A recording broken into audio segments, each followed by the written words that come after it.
Welcome to Courageous Creative Conquerors. I'm your host, Jean Boyce Dart, expressive arts psychotherapist, credentialed teacher, and coach. It's my belief that we are all courageously creative and destined to navigate our way through life, learning how to feel, reveal, and heal. And we do this safely and effectively through the expressive arts. Hello, everyone. I'm Jean Boyce Dart, and I'm the host of Courageous Creative Conquerors. And I have my guest here today, Norman Gordan. Hi, Norman.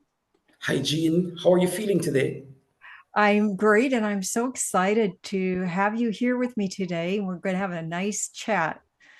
So let's get started. Tell us a little bit about yourself, what you do, and where you are. Thank you so much, Jean. I am from the wonderful tropical island of Jamaica. I am Norman Gordan.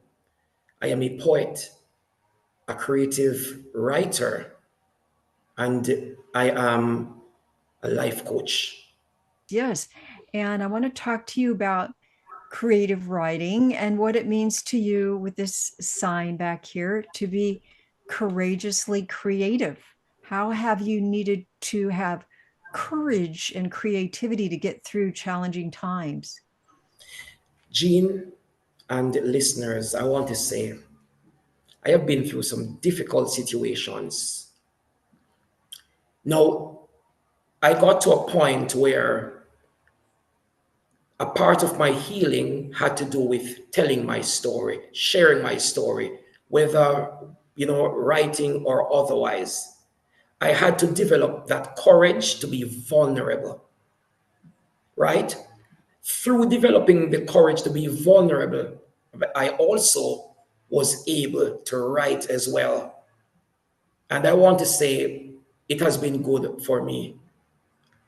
And I'm glad that the aspect of me that believes in telling story or telling stories, it encourages me to put my stories out there in many ways. And so you had a moment in your life where you were contemplating ending your life by suicide and you didn't. And that took a tremendous amount of courage. And how did you stop? What made you stop? And what happened after that? All right. The ages between 4 years and 10 years were devastating. At 10 years old, I said to myself, I'm going to take my life because I thought no one loved me. Now, after a tumultuous beating from my mom, I said to myself, I was being beaten too much and I can't take no more of this. But I said to myself, it makes sense I end my life. One beautiful thing that happened in that moment is my younger sister, 2 years my junior, whenever I'm getting a beating, she would always be there. While she was beating me, my little sister was there crying as well. When my mother released me, I sped to the back of the house, and my little sister came behind me. I said to her, go back around the front. I'm going to kill myself. And she stayed with me. I happened to have seen a rope under the cellar of the house. I took it out. My sister was there crying right through. I still put it around my neck and put an end on a limb of a mango tree at the back of the house. My sister was crying incessantly, and Mm-hmm. I couldn't take it anymore. So I said to myself, I'm going to release myself, especially when she started to pull my shirt to say stop. I just slowed down and I didn't go on with the action. The rope was still around my neck, but her voice made a difference right there. Yeah. So it was the love that she had for you that saved you. And you Yes, decided, and your love for her that saved indeed, you, right? indeed, indeed. Yeah. Well, thank you so much for sharing that. And I know there's people out there who have felt that despair and wondered, should I end my life? And that's a powerful story. And so, after that, what happened? How did you manage to stay through the beatings and the abuse and to become the successful person, the happy person that you are today? Um, are you a spiritual person? I am a spiritual person, Mm. please, spiritual. You know, that Friday afternoon when I took the rope from around my neck, I didn't want to be in the environment anymore. So I packed a weekend bag. Yes, in the late afternoon, about 7 p.m. Eastern Standard Time. And I left the house to an unknown location. And and this is what the spirit does, you know, Gene. From an early age, the spirit was talking to me. Now, I left the home. I went to take a bus in the night time, right? I didn't know where I was going, but the spirit just said to me, go. And the spirit led me to a place about an hour and a half away. And I was led in a dark place. I went to a house. Now I knocked at the gate. When I knocked the gate, someone came out, a female with two children. And she said, how can I help you? I said, I am here to Aunt Monica. Now, I don't have an auntie by the name of Monica, but that's what the spirit led me to do when I was 10 years old, right?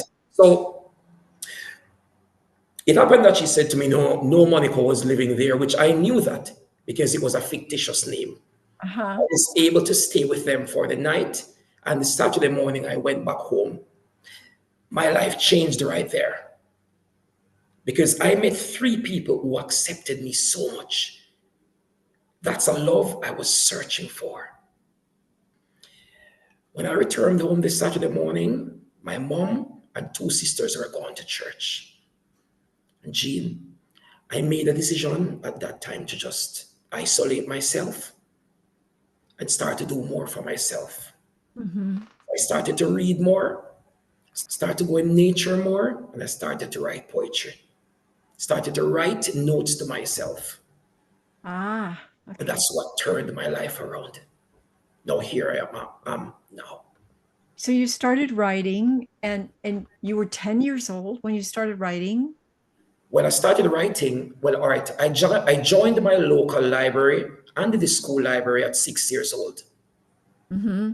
I started writing when I was 7 years old. Oh, that's remarkable. Yes, You were writing poems or stories? I was writing stories. Stories, what were the stories about? Or I don't want to say stories. In school, we called it composition, Hmm. right? So I was writing composition. But these compositions, they were stories. Yeah, uh-huh. So I would like observe the trees and just write about the trees. Look at About, a dog, look at the animals and write about them. okay. Mhm. And right now, many years later, what are your favorite things to write about? What do you enjoy writing about? I thank you so much. All right, I'm a person who is firm on gratitude and affirmations. Hmm. I do poetry on healing as well.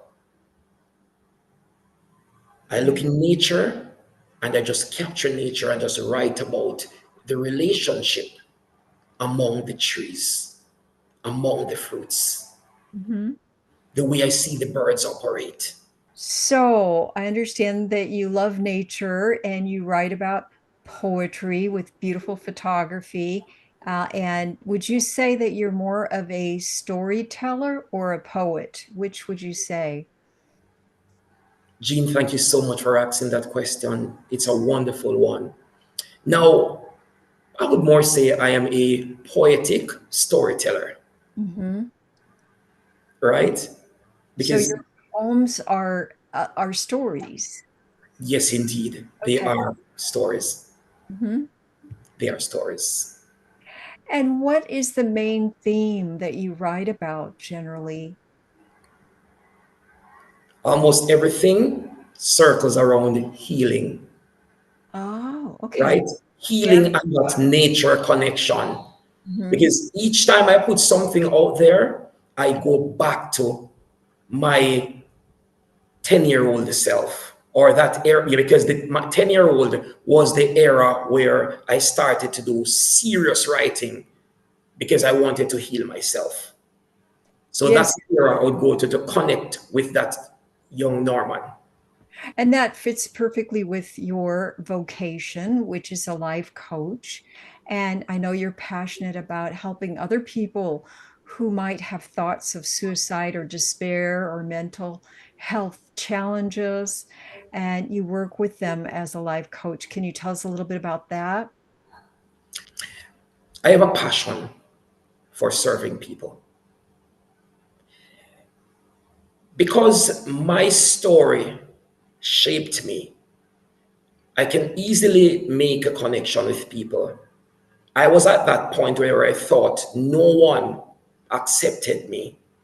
So I have grown to accept people, right? So it doesn't matter your condition.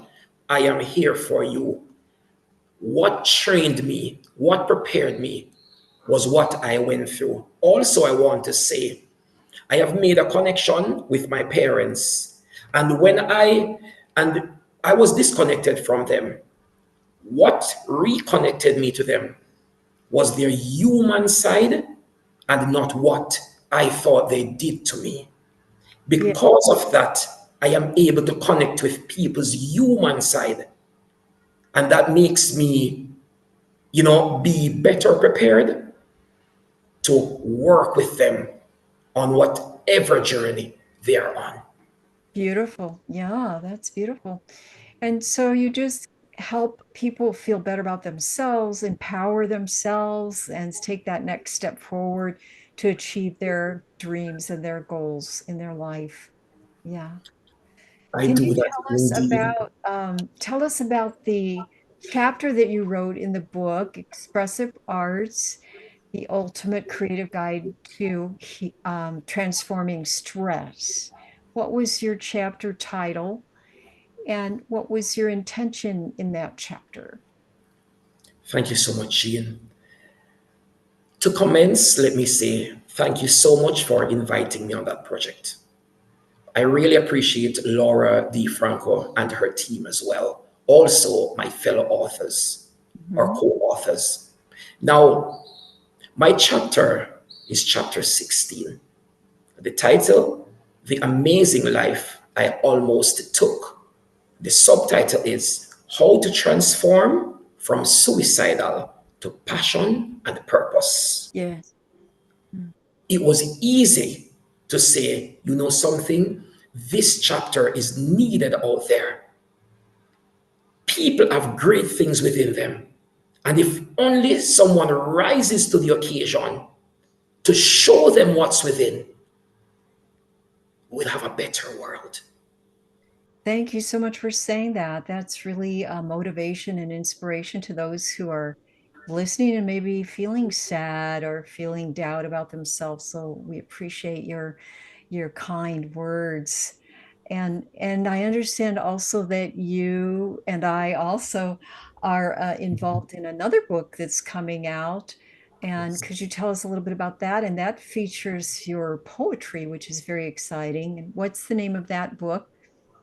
Yes, I'm so excited about this project, and I thank you and Laura again. So this book is called 100 Poems and Possibilities for Healing, Yes, yes. right? So I will be contributing 4 poems and a story, Hmm. and Very. yes, so it's wonderful. Hmm.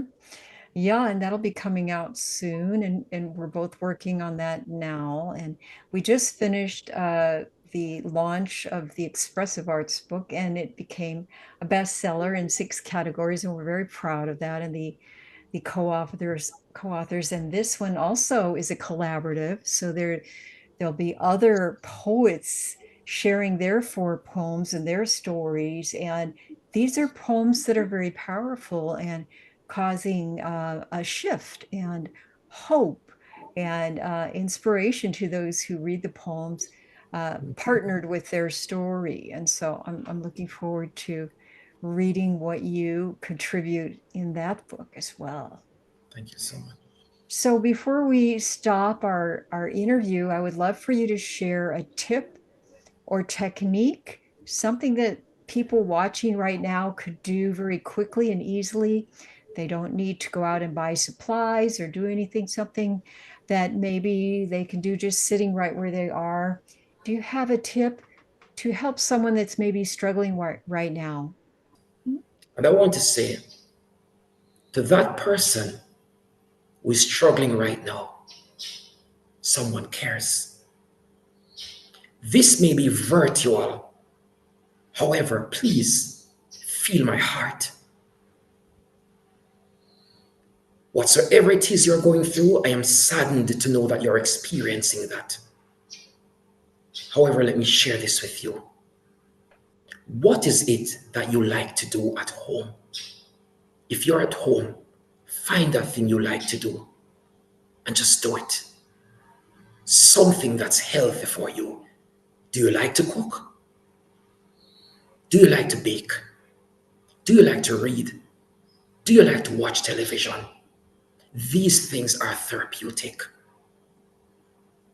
Do you like to do embroidery? Do you like crocheting? Do you like to sketch? There's something where you are right now that's waiting to help you on your healing journey. Yes, I love that. And I love that you mentioned some of the things that are part of expressive arts. There are just so many easy things that we can do, especially when we're harboring and holding on to pain, grief, trauma.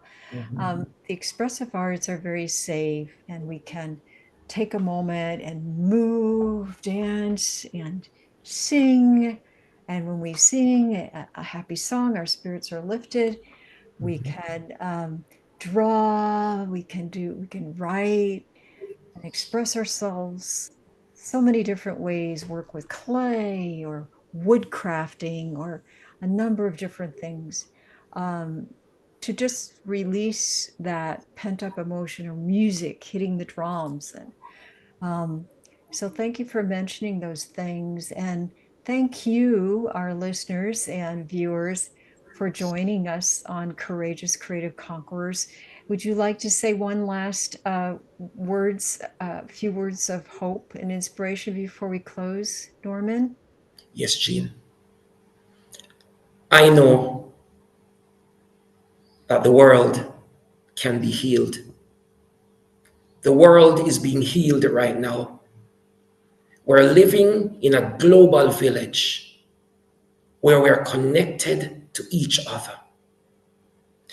I am one of those persons who made the decision to rise to the occasion to help to heal this world. I love you so much.